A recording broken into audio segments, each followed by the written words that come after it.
2026 yilning 1-yanvar holatiga ko'ra respublikamizda 52 ming nafar shaxslar ushbu infeksiya bilan yashab kelishmoqda. Ularning 45%ni ayollar, qolganini erkaklar ulushi tashkil etadi. Kasalliklarning juda katta foizi migrantlar hissasiga to'g'ri keladi.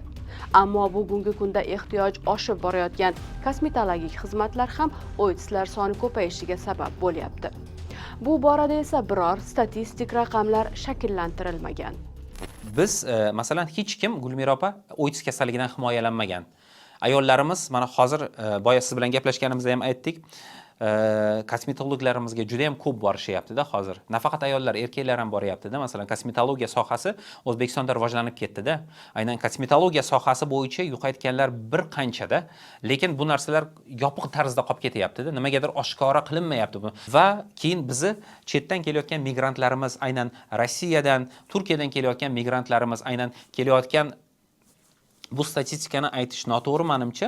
Bu degani bu juda katta ko'rsatkich. Bu aynan Rossiyani o'zida masalan juda katta o'tga chalingan bemorlar borda. Bizani migrantlarimiz Rossiyaga borib, Turkiyaga borib, bilmagan holda o'ts kasalligini yuqtirib kelib, bu yerda oilasi bilan kelib aloqada bo'lgandan keyin oilasiga ham yuqtiryapti-ku masalan.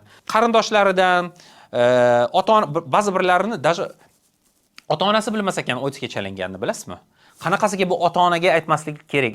Ota-onam bilsa meni uydan haydab yuboradi deyshadi. Bola uylanish kerak, Rossiyadan kelyapti. Ota-onasi ZAKSdan oldin davlatimiz tomonidan bilasiz, aynan OITSga qon topshiriladi.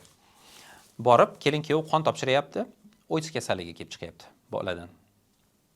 To'y buzilyapti bu orada, hamma narsasi berilgan, to'y kuni belgilangan, mehmonlarga taklifnomalar tarqatilgan.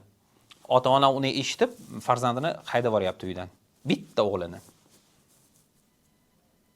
U bola nima qilyapti? Bundan keyin boryapti-da, o'zini o'zi o'ldirmoqchi bo'lyapti. Aynan molxonasiga kirib o'zini osmoqchi bo'lyapti.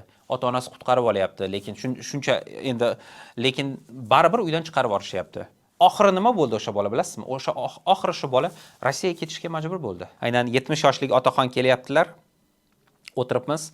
Tumanga borgan, bu bir chekka tuman bu ham. U kishini ayollari, otaxonning ayollari 62 yoshdalar. Rossiyani Kaliningrad degan shahriga borib, o'sha yerda ishlaganlar.